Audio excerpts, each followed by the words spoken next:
So eto guys, nandito tayo sa Maisa naman ito. So nandito yung mga Syngenta NK6130. Ayan, mukhang magaganda rin yung mga ano nila guys, mga mais. Ayun oh. Talagang ano. Tapos eto Syngenta pa rin. So 10 hectares to. Ayan, parang 7 hectares yata yung pinagtaniman dito guys. Dito tayo nagsimula mga December. Kung hindi ako nagkakamali, parang December yata tayo nag-start dito. So binubungkal pa lang itong yung lupa, nandito na tayo. Tapos ito nga, April, anihan na. Ito kung mapapansin nyo guys, medyo magaganda rin talaga yung ani nila. Ayan. So nakausap natin, na-interview rin natin yung iba't ibang mga company ng mais.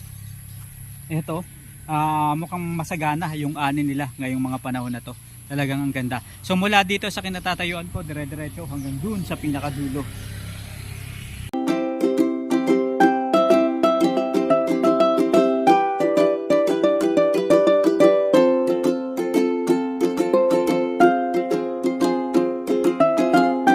Ito guys, ang gaganda ng mga tubo ng mais nila dito. Ayan. Talagang ayun oh. Talagang kapag ganito guys ang ani ng mais, siguradong kikitang kita ang mga magsasaka natin. Talagang ito. Halos pare-parehas guys oh. Piyestang piyesta ng mais, talagang ano. Napakadami.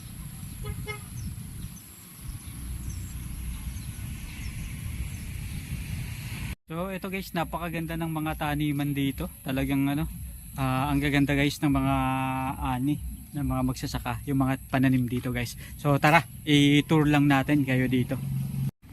Ito guys, ang gaganda oh. Wow. At ito naman guys yung mais, Supra.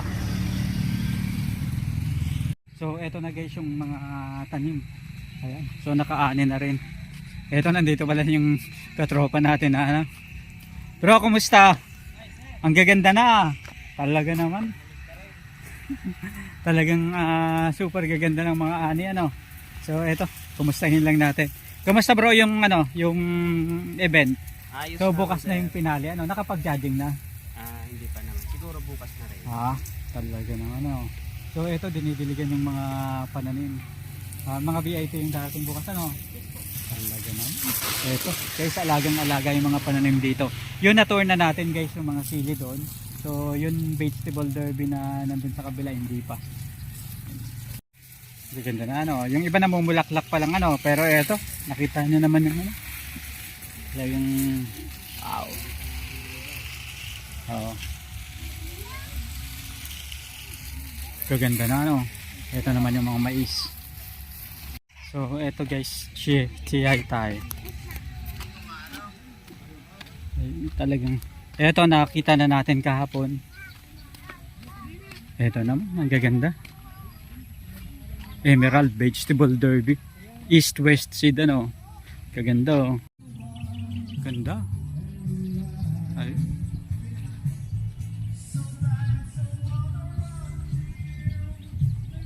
Wow. Ayan pala si Nana.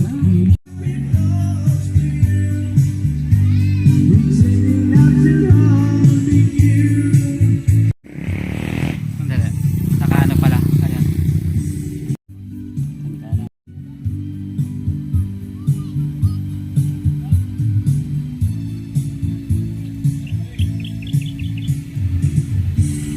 Ito guys, napakaganda. Ayun, talagang ito, nag-aano sila, nagdidilig. Kumusta bro? Ayun, nandito pala Ibana Alawi ano, Ibana F1 hybrid.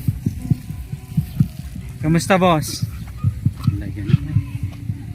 Ito, Harvest Festival.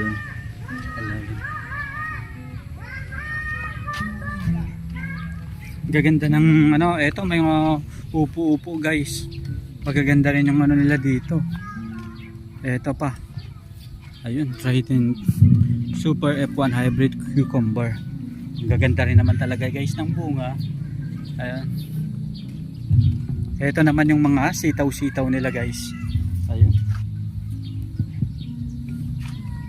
Ganda. So hi bro, kumusta? Talaga naman. So Ito na guys yung Nordox. Ayan.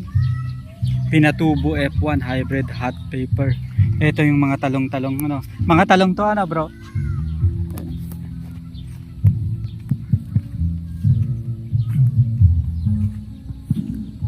Ang laga no?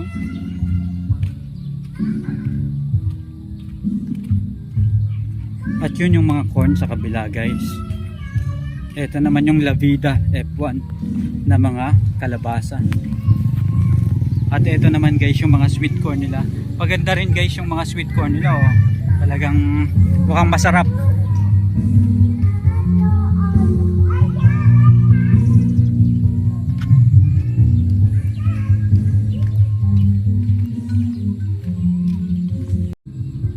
Yun talaga naman 360 tayo guys.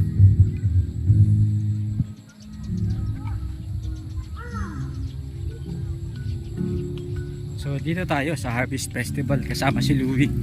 Ayan. Sige, post ka dyan Louie.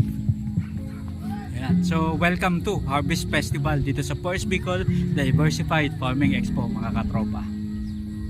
Ayan. Ganda. Wow.